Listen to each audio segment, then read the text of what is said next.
नमस्कार, आप देख रहे हैं राष्ट्र प्रथम। आपके साथ मैं हूं तुषार शर्मा। उत्तर प्रदेश के इस खास बुलेटिन में आपका स्वागत है। उन तमाम खबरों से आपको कराएंगे मुखातिब, लेकिन उससे पहले सुर्खियां। मुलायम सिंह यादव को याद करके बोले बसपा सांसद अफजाल अंसारी, नेता बनाने की फैक्ट्री थे नेताजी।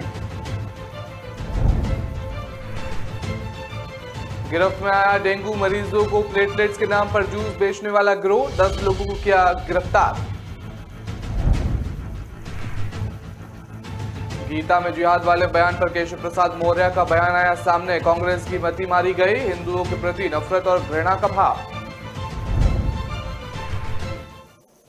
पुलिस स्मृति दिवस पर सीएम योगी का ऐलान, पुलिसकर्मियों को मिलेगा 500 रुपए मोटरसाइकिल भत्ता। लखनऊ में बैठक से पहले बीएसपी ने फैसले के जरिए दिया बड़ा संदेश, यूपी में अब बढ़ेगी सपा की मुसीबत। अब खबरें जानेंगे विस्तार से। आपको बता दें कि गाजीपुर के सूरज पांडे पार्क में सपा संरक्षक मुलायम सिंह यादव को श्रद्धांजलि सभा का कार्यक्रम आयोजित किया गया। इस दौरान गाजीपुर के सांसद अफजाल अंसारी ने कहा कि मुलायम सिंह यादव नेता नहीं बल्कि नेता बनाने की फैक्ट्री थे। सांसद ने बताया कि 1991 में उनके ऊपर विपत्ति आई थी और 1993 में उन्होंने मुलायम सिंह यादव के विपक्ष में पार्टी के चुनाव लड़ कर चुनाव जीत लिया था और बता दें इसके बावजूद नेताजी ने उनकी मदद की और उस मामले में जांच कमेटी की रिपोर्ट के बाद जनपद के कई अधिकारियों पर डकैती का मुकदमा दर्ज कराया था। समाजवादी पार्टी के संरक्षक मुलायम सिंह यादव का पिछले दिनों निधन हो गया था और उनके सम्मान में जनपद के कई जगहों पर श्रद्धांजलि सभा का आयोजन किया गया था। गाजीपुर के सूरजपुर पांडे पार्क में समाजवादी पार्टी की तरफ से सर्वदलीय श्रद्धांजलि सभा का आयोजित किया गया था और जिसमें सभी राजनीतिक दल के नेता शामिल हुए। इसी क्रम में गाजीपुर के सांसद ने नेताजी के जीवन पर प्रकाश डालते हुए कहा कि नेताजी एक ऐसे व्यक्ति थे जो बहुत सारे लोगों को विधानसभा और लोकसभा तक पहुंचाया है। जिन्हें ग्राम प्रधान बनाने की उम्मीद नहीं थी, उन लोगों को विधानसभा और लोकसभा तक पहुंचाया है। कुल मिलाकर नेताजी को नेता बनाने की फैक्ट्री भी कहा सकते हैं। सांसद अफजाल अंसारी ने कहा कि 1991 में मैं दूसरे पार्टी का विधायक हुआ करता था। उस समय हमारे ऊपर विपत्ति आई थी। 1992 में मुलायम सिंह यादव गाजीपुर में एक विशाल रैली करने आए थे। उन्होंने कहा कि रैली के दौरान अफजाल अंसारी को मदद की बात कही थी। उस मामले में जांच कमेटी के द्वारा जांच किया गया तो जांच रिपोर्ट के आधार पर राज्यपाल के आदेश पर गाजीपुर के बहुत सारे अधिकारियों पर डकैती का मुकदमा दर्ज किया।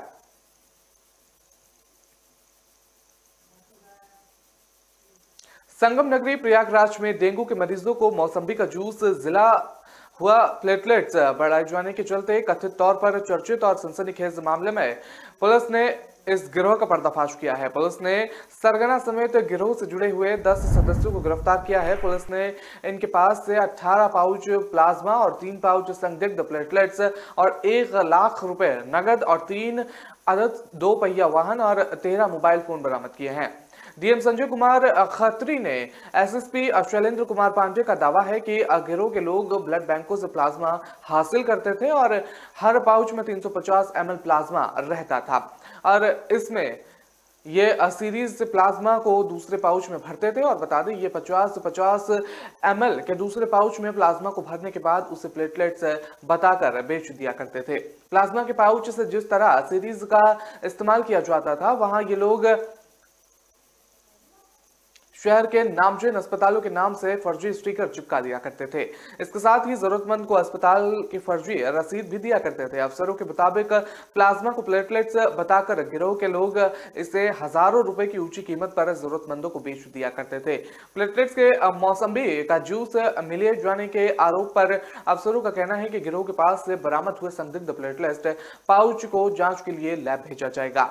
लैब की रिपोर्ट आने के बाद ही ये साफ हो पाएगा कि प्लेटलेट्स की मात्रा बढ़ाए जाने के लिए इनमें से मौसम्बी का जूस मिलाया जाता था या कुछ और, या फिर सिर्फ प्लाज्मा को ही प्लेटलेट्स बताकर उसे डेंगू मरीजों के परिवार वालों को बेच दिया करते थे। हालांकि अफसरों ने यह दावा जरूर किया है कि गिरफ्तार किए गए आरोपी ने मौसम्बी का जूस मिलाए जाने के दावे को पूरी तरह से इनकार किया है। अफसरों का कहना है कि पूरी सच्चाई लैब रिपोर्ट के सामने आने के बाद पता चल जाएगी।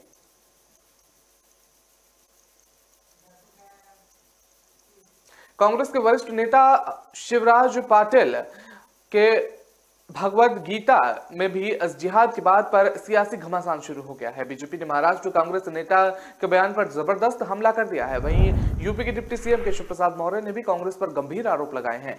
उन्होंने कहा कि अपने बयान में राम सेतु को काल्पनिक बताने और गीता का जिहाद सिखाने और भगवा आतंकवादी बयान वाले पर जमकर निशाना साधा। डिप्टी सीएम केशव प्रसाद मौर्य ने कहा कि राम सेतु का कांग्रेस काल्पनिक मानती है और अब उसके नेता गीता का जिहाद सिखाने वाला ग्रंथ बताने की हिमाकत कर रहे हैं। तुष्टिकरण की आड़ में अपने शासन में भगवा आतंकवाद शब्द गढ़ा और कांग्रेस की मति मारी गई है। उन्होंने आगे लिखा कि निष्काम कर्म की शिक्षा देती है गीता और दुनिया का यह अद्भुत ग्रंथ है जो कि सही मायने में धर्म को पुष्ट करता है। कांग्रेस न भगवान राम को मानती है और न भगवान कृष्ण को, इसलिए हिंदुओं के प्रति हमेशा नफरत और घृणा का भाव रहा। दरअसल पाटिल ने यह दावा किया था कि जिहाद की अवधारणा सिर्फ इस्लाम में ही नहीं बल्कि भगवद गीता और ईसाई धर्म में भी की गई है। कांग्रेस के वरिष्ठ नेता और पूर्व केंद्रीय मंत्री मोहसिना किदवाई की आत्मकथा के विमोचन पर पूर्व लोकसभा अध्यक्ष पाटिल ने कहा था कि इस्लाम धर्म में जिहाद का बहुत जिक्र है।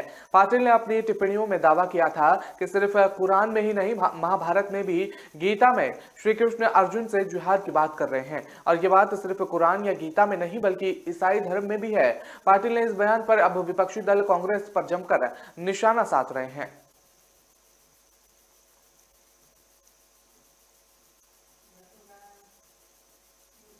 पुलिस स्मृति दिवस के अवसर पर CM Yogi Adityanath police line में आयोजित कार्यक्रम में पहुंचे और उन्होंने शहीदों को श्रद्धांजलि दी। इस अवसर पर सीएम योगी ने पुलिस विभाग को लेकर कई घोषणाएं भी की और मुख्यमंत्री ने पुलिसकर्मियों को अब तक मिल रहे 200 रुपए साइकिल भत्ते को बढ़ाकर 500 रुपए मोटरसाइकिल भत्ता देने की घोषणा की है।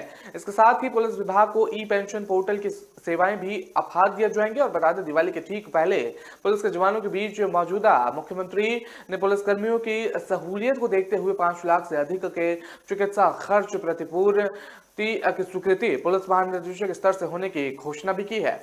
उन्होंने कहा है कि अभी तक इसके लिए शासन स्तर पर कार्यवाही होती रही है जिसके बिना वजह देरी होती थी और सीएम योगी ने कानून का राज बनाए रखने से यूपी पुलिस के योगदान की सराहना की। उन्होंने कहा कि अपराध और अपराधियों के खिलाफ सरकार की जीरो टॉलरेंस की नीति और पुलिस की सक्रियता का परिणाम है। आज उत्तर प्रदेश में संगठित अपराध समाप्त हो गया है और ऐसे अपराधी या तो जेल में बंद है अथवा गिरफ्तारी के दौरान मारे गए हैं। सीएम ने कहा कि शहीद जवानों के परिजनों की सरकार हर जरूरत पूरी कर रही है और सीएम योगी ने पुलिस के जवानों की तारीफ करते हुए कहा कि कोरोना के बीच उन्होंने अभूतपूर्व परिश्रम किया। कोरोना पॉजिटिव भी हुए लेकिन सेवा पथ नहीं छोड़ा। सीएम योगी ने कहा कि कोरोना के दौरान 45 पुलिसकर्मियों का देहांत भी हुआ जिन्होंने परिजनों को नियम अनुसार नौकरी और 22 करोड़ 50 लाख रुपए का भुगतान भी किया गया।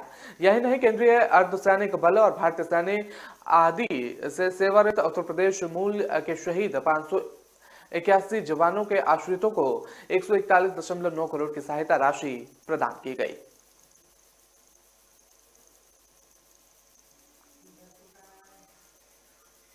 उत्तर प्रदेश में इस साल के अंत में नगर निकाय के चुनाव होने हैं और बहुजन समाज पार्टी इस नगर निकाय चुनाव की तैयारियों में जोरों शोरों से जुट गई है। एक तरफ बीएसपी सुप्रीमो मायावती जहां संगठन में फेरबदल कर रही हैं तो वहीं दूसरी तरफ उनकी कोशिश है कि मुस्लिम समाज को 2024 के लोकसभा चुनाव से पहले अपने साथ जोड़ा जाए।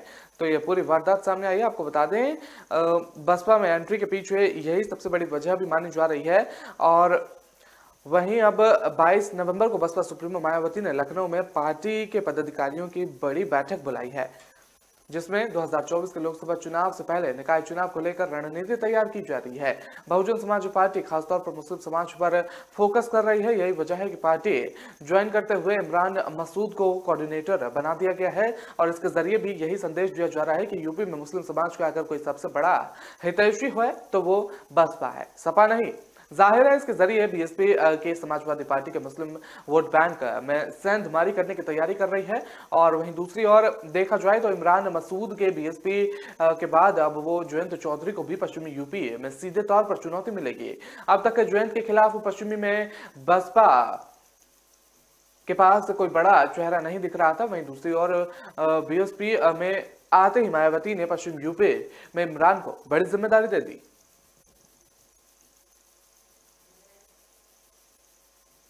फिलहाल वक्त तो चला एक छोटे से ब्रेक का। खबरों का सिलसिला लगातार जारी रहेगा।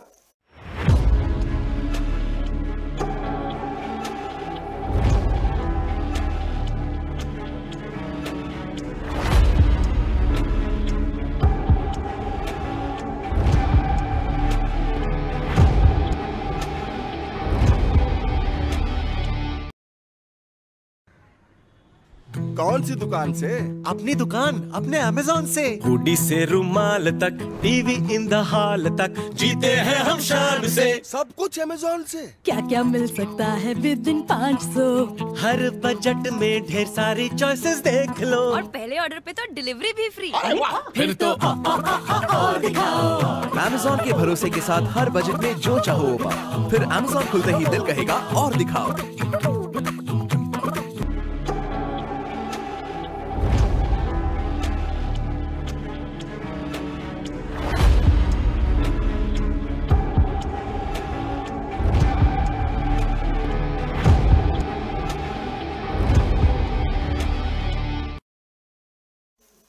ब्रेक में आपका स्वागत है। रुक करते हैं अगली खबर का। आपको बता दें कि केवल एक थप्पड़ ने जिंदगी बर्बाद कर दी और एक की मौत हो गई तो दूसरा जेल में बंद है।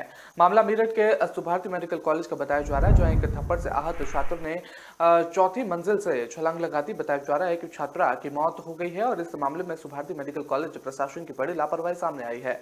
आरोप है कि कॉलेज प्रशासन से सही समय पर इस मामले को गंभीरता से लिया नहीं और अगर लिया होता तो लड़की का जान बचाई जा सकती थी। इस मामले को लेकर 2 सेकंड का वीडियो भी सामने आया है, जिसमें लड़की चौथी मंजिल से कूदकर दिखाई दे रही है। वीडियो से पहले चीख पुकार सुनी जा सकती है और फिर एकदम खामोशी। वीडियो मेरठ के सुभारती मेडिकल कॉलेज का ही बताया जा रहा है। बिल्डिंग की छत से छलांग लगाने वाली लड़की बीडीएम सेकेंड ईयर में की छात्रा बताई जा रही है। जानकारी मिल रही है कि पिछले 3 दिनों से ये छात्रा सुभारती मेडिकल कॉलेज के आईसीयू में भर्ती थी। दरअसल बीडीएम की छात्रा और सहपाठी सिद्धांत पवार के बीच किसी बात को लेकर 1 महीने से रार चल रही थी।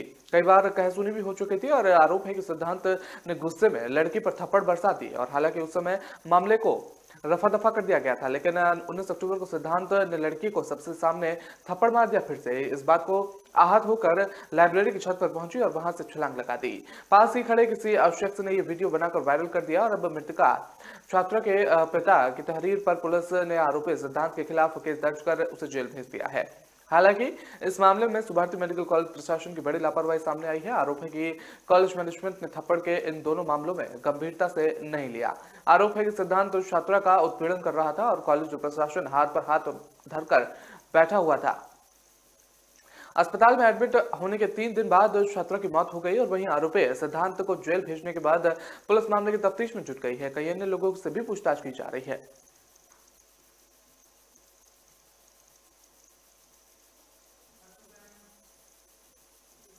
नोएडा पुलिस ने होटल कमरे में वीडियो बनाने वाले गिरोह का पर्दाफाश किया है। नोएडा सेंट्रल के एडीसीपी साद मियां खान ने बताया है कि फेज 3 पुलिस स्टेशन में सूचना मिली थी कि एक कपल किसी होटल में रुके थे और वहीं कुछ समय बाद उन्हें होटल में रुकने का वीडियो मिला और उस वायरल करने की धमकी देकर रंगदारी की मांग की गई और इस मामले में पुलिस ने जांच की और 4 लोगों को गिरफ्तार कर लिया है। पूछताछ के दौरान आरोपी के खुलासा किया है कि कुछ दिन पहले उसी होटल के कैमरे में रुके थे और वहीं कैमरा लगाया गया। बता दें कि बाद में जब कपल वहां आए तो उन्होंने उनके वीडियो रिकॉर्ड किए और रंगदारी की मांग की गई। एसडीपी ने आगे बताया कि पुलिस जांच में आरोपी ने एक गिरोह के बारे में बताया है जो बैंक पासबुक, सिम, एटीएम और अन्य बैंक सुविधाओं से युक्त किट की आपूर्ति करता है और इसमें 2 व्यक्ति शामिल पाए गए हैं जिन्हें एक को गिरफ्तार कर लिया गया है और गिरफ्तार शख्स का एक जामताड़ा से संबंधित बताया जा रहा है। इसके अलावा आरोपी ने खुलासा किया है कि उन्होंने हाल ही में एक कॉल सेंटर चलाने वाले अनुराग को एक किट बेची थी।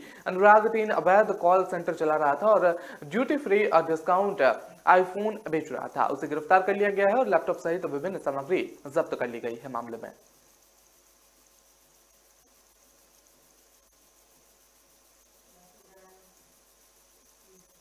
उत्तर प्रदेश की नोएडा पुलिस ने हिरासत से फरार हुए एक आरोपी को गिरफ्तार कर लिया है और पुलिस ने उसके पास से करीब 1.5 किलो गांजा और एक कट्टा कारतूस बरामद किया है। दूसरी बार उसे नोएडा सेक्टर 8 से गिरफ्तार किया गया है। ये व्यक्ति पुलिस हिरासत में शौच के बहाने शौचालय से फरार हो गया था और घटना के समय उसके साथ एक पुलिस कांस्टेबल भी मौजूद था।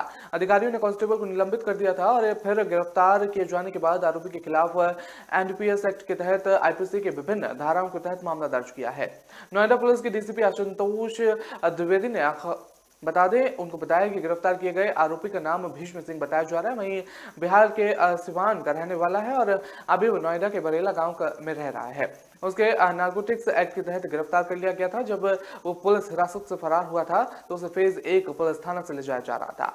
दोपहर वो शौचालय गया था, वहां से पुलिस कांस्टेबल को चकमा देकर मौके से फरार हो गया। बाद में घटना के समय उसके साथ मौजूदा कांस्टेबल को निलंबित कर दिया गया।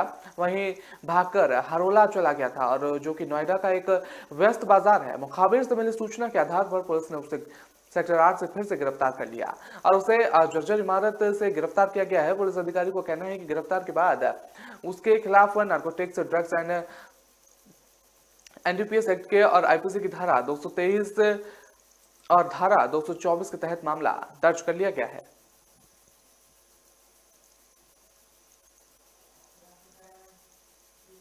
गाजियाबाद में निर्भया कांड जैसे गैंगरेप की खबर की चर्चा चल रही है और इस मामले का गाजियाबाद ने पर्दाफाश कर दिया है। बता दें कि पुलिस ने इस मामले को मनंत ढंग और संदेहास्पद बताया है। ये मामला गाजियाबाद के नंदग्राम थाना क्षेत्र के आश्रम रोड का बताया जा रहा है। वहां 18 अक्टूबर को एक महिला बोरी में हाथ, पैर और मुंह पूरी तरह से बांधे हुई मिली थी और इसकी सूचना एक राहगीर ने डायल 111 को दी और मेरठ रेंज के आईजी प्रवीण कुमार और गाजियाबाद के एसएसपी ने एक प्रेस कॉन्फ्रेंस कर इस मामले की विस्तार से जानकारी दी। पूछताछ में पीड़ित महिला ने बताया कि 5 जानकार लोगों ने ही उसके साथ गैंगरेप किया। पुलिस ने कहा कि महिला ने बताया कि आरोपी के साथ उसका संपत्ति विवाद चल रहा था और उसने आरोप लगाया है कि आरोपी ने उसे 2 दिन तक बंधक बनाए रखा और लगातार रेप किया। उसका कहना था कि आरोपी उसके गुप्तांग में लोहे की रॉड घुसाकर उसे सड़क पर फेंक कर मौके से फरार हो गए। गाजियाबाद पुलिस ने इस मामले का खुलासा किया है। इसमें बहुत चौंकाने वाले तथ्य सामने आए हैं और पुलिस का कहना है कि महिला से गैंगरेप की वारदात अभी शक से दायरे में है और पुलिस का कहना है कि महिला को इस हालत में पहुंचाने वाला खुद महिला और उसके 3 साथी हैं। बता दें कि पुलिस का कहना है कि इस आजाद गौरव और अफजल की मुख्य भूमिका थी और आजाद पीड़ित महिला का मित्र है।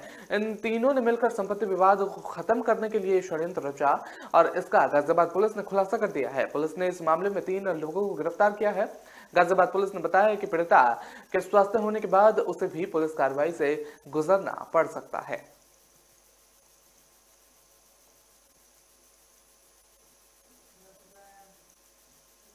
नोएडा में एक सोसाइटी में अपार्टमेंट ऑनर्स एसोसिएशन के चुनाव को लेकर हाई वोल्टेज ड्रामा देखने को मिला। आज सोसाइटी के कुछ लोग और गार्ड्स के बीच मारपीट होती दिखी और इस पूरी घटना का वीडियो सामने आया है जो सोशल मीडिया पर खूब वायरल हो रहा है। मामला सेक्टर 78 हाइट पार्क सोसाइटी का बताया जा रहा है। वहीं सोसाइटी के लोगों ने गार्ड्स के खिलाफ थाना सेक्टर 113 में शिकायत दर्ज कराई और मीडिया रिपोर्ट्स के मुताबिक एओए के चुनाव को लेकर हाइट पार्क सोसाइटी में पिछले कुछ दिनों से माहौल गरमाया हुआ है। सोसाइटी के लोगों का कहना है कि एओए की पूर्व टीम के बिना चुनाव ही खुद को निर्विरोध चुन लिया गया था, जिसके बाद सोसाइटी ने दोबारा चुनाव करवाए। वहीं बीते दिनों एओए की नई टीम चुनाव जीती और वहीं एओए की टीम की मीटिंग हुई जिसमें सोसाइटी के गार्ड पहुंचे और गए और इसी बीच निवासी और गार्ड्स के बीच जमकर हंगामा हो गया। बता दें रेजिडेंट्स का आरोप है कि गार्ड ने उनके साथ मारपीट की और सामने आई घटना का वीडियो भी सामने आया है और एक और गार्ड्स की समूह दिख रहा है तो दूसरी तरफ रेजिडेंट्स का।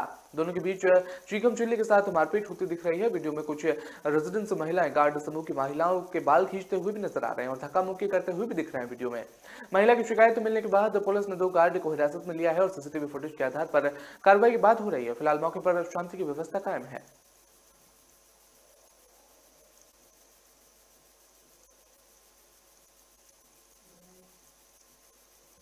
फिलहाल वक्त तो चला एक छोटे से ब्रेक का। खबरों का सिलसिला लगातार जारी रहेगा।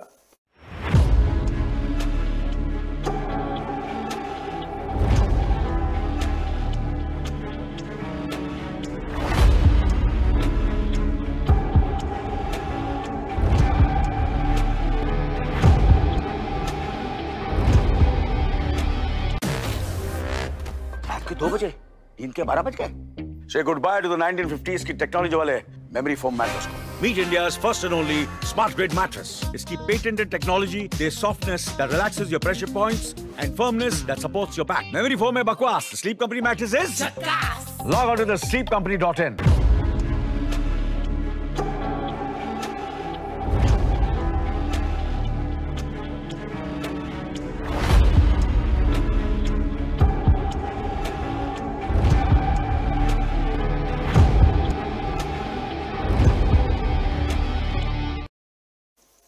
ब्रेक में आपका स्वागत है। रुक करते हैं अगली खबर का। आपको बता दें कि गुजरात के साबरमती जेल में कैद बाहुबली माफिया अतीक अहमद को पेशी के लिए लखनऊ कोर्ट लाया गया था, जहां उसके सुर बदले बदले नजर आए और अतीक अहमद को बसपा विधायक रहे राजू हत्याकांड मामले में लखनऊ कोर्ट में पेश किया गया। और कोर्ट से निकलने के दौरान जब मीडिया से बातचीत करना चाहा तो अतीक सीएम योगी आदित्यनाथ की तारीफ करने लगा। पेशी के बाद बाहर आकर अतीक अहमद ने मीडिया के सवालों का जवाब देते हुए सीएम योगी की तारीफों की पुल बांध दी है।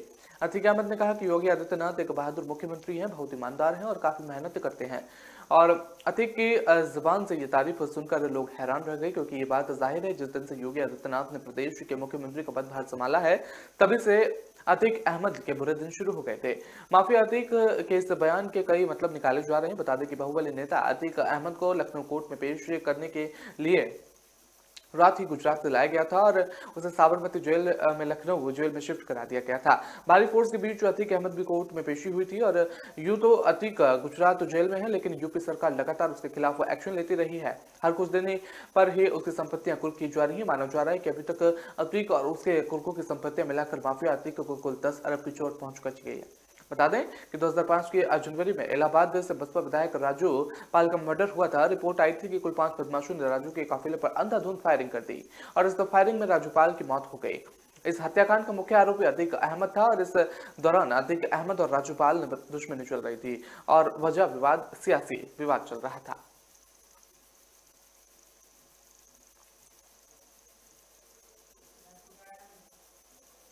यूपी के कौशाम्बी में तालाब से अवैध अतिक्रमण हटाने पहुंचे राजस्व की टीम के सामने बवाल खड़ा हो गया। शिकायतकर्ता और अवैध अतिक्रमणकारी आपस में भिड़ गए और उनके बीच जमकर मारपीट हो गई। पुलिसकर्मियों ने बीच बचाव किया तो उनके साथ भी बदसलूकी की गई और बवाल बढ़ता देख पुलिसकर्मियों ने थाना प्रभारी को जानकारी दी और फोर्स के साथ मौके पर पहुंचे थाना प्रभारी बवालियों को पकड़कर थाना उठाकर ले गए। राजस्व निरीक्षण की तहरीर पर आरोपियों के खिलाफ मामला दर्ज किया गया है। इस वीडियो भी वायरल हो रहा है और मंझनपुर तहसील क्षेत्र के नगर पंचायत पुष्प शरीरा के अंतर्गत गांव में 3 बिस्वा का एक तालाब मिला और बता दें कि तालाब के पूर्व प्रधान के भाई अशरफ लाल ने कब्जा कर निर्माण कर रखा था।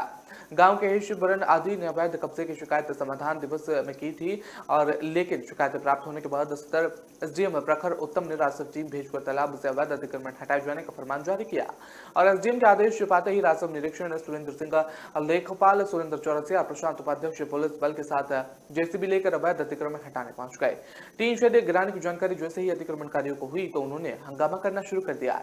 अतिक्रमणकारियों का कहना था कि शिकायतकर्ता शिवबरन आदि ने भी तालाब के कुछ हिस्से पर अवैध कब्जा कर रखा था और उनसे भी अवैध कब्जा हटवाया जाए। इस बात को लेकर दो पक्ष आमने सामने हो गए। उनके बीच गाली गलौज शुरू हो गई। देखते ही देखते गाली गलौज मारपीट में तब्दील हो गई। राजस्व टीम और पुलिस कर्मियों की मौजूदगी में ही दोनों पक्षों ने एक दूसरे की जमकर पिटाई कर दी।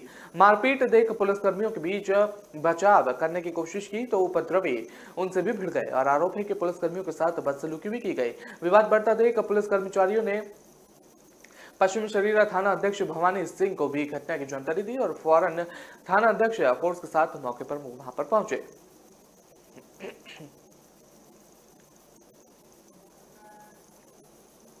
उत्तर प्रदेश के प्रयागराज में सनसनीखेज वारदात में बड़ा खुलासा हुआ है। शहर के करशुना थाना इलाके में भीरपुर चौकी में 3 दिन पहले एक युवक का सिर कटी हुआ शव मिलने से हड़कंप मच गया था। एक बंद ढाबे में सामने शव मिलने की जानकारी पुलिस को दी गई थी, जिसके बाद मौके पर पहुंची पुलिस की टीम और बॉडी को कब्जे में लेकर पोस्टमार्टम के लिए भेज दिया गया था। वारदात विभत्स है। जानकारी के मुताबिक शव को जलाने की भी कोशिश की गई, जिसकी वजह से बॉडी की शिनाख्त करना मुश्किल हो गया था।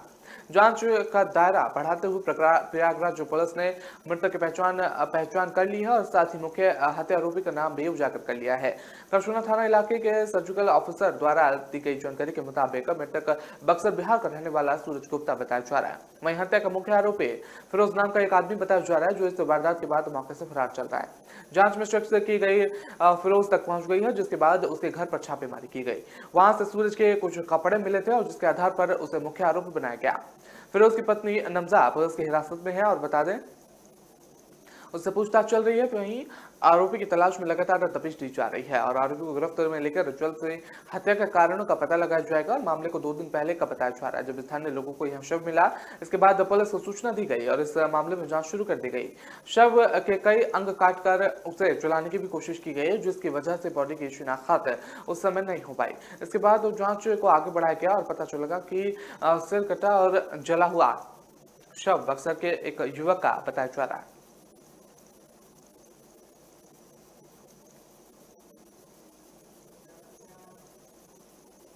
राष्ट्रीय अन्वेषण अभियान यानी कि एनआईए ने उत्तर प्रदेश और दिल्ली के 2 स्थानों पर छापे मारे और प्रतिबंधित आतंकी संगठन आईएसआईएस के वॉइस ऑफ हिंदी मॉड्यूल के एक धुर चरमपंथी सदस्य को गिरफ्तार कर लिया। एक अधिकारी ने यह जानकारी दी है। एजेंसी के एक प्रवक्ता ने कहा कि उत्तर प्रदेश में वाराणसी के निवासी बासित कलाम सिद्दीकी को प्रतिबंधित आतंकवादी संगठन Islamic state of Iraq and Syria द्वारा आतंकवादी हिंसा के जरिए भारत के खिलाफ हिंसक जिहाद छोड़ने के लिए युवाओं को चरमपंथी बनाने और उन्हें भर्ती कराने की साजिश से संबंधित एक मामले में गिरफ्तारी की गई है। एनआईए ने पिछले साल 29 जून को भारतीय दंड संहिता और गैर कानूनी गतिविधियां कानून के विभिन्न धाराओं के तहत स्वतः संज्ञान लेते हुए मामला दर्ज किया था। अधिकारी ने कहा सिद्दीकी का आईएसआईएस के साथ करीबी संपर्क था और वो वॉइस ऑफ खुसान पत्रिका के जरिए आईएसआईएस के लिए प्रचार सामग्री तैयार करने, प्रकाशन और प्रसार में शामिल था।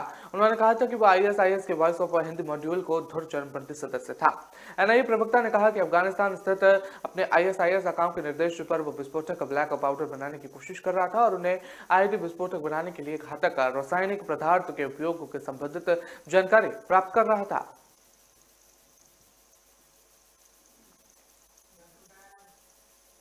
यूपी में दीपावली से मौसम में बदलाव होगा और सर्दी में बढ़ोतरी होगी। मौसम केंद्र लखनऊ का पूर्वानुमान है कि आने वाले 5 दिनों में तापमान में 1-2 डिग्री की कमी आ सकती है और प्रदेश से ज्यादातर हिस्सों में अधिकतम तापमान 31 से 32 डिग्री सेल्सियस जबकि न्यूनतम तापमान 19 से 20 डिग्री सेल्सियस के आसपास रहेगा। हालांकि इस दौरान मौसम साफ रहेगा और दिन में धूप निकलेगी।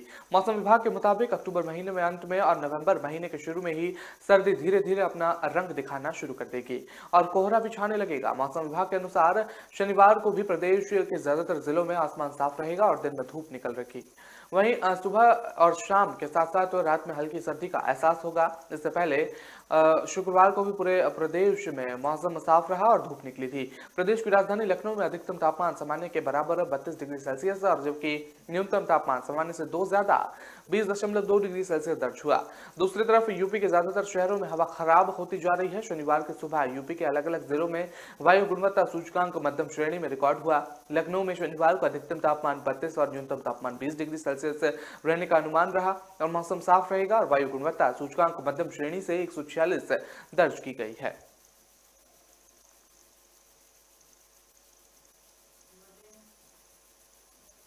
तो फिलहाल इस बुलेटिन में इतना ही। मुझे दीजिए इजाजत। नमस्कार।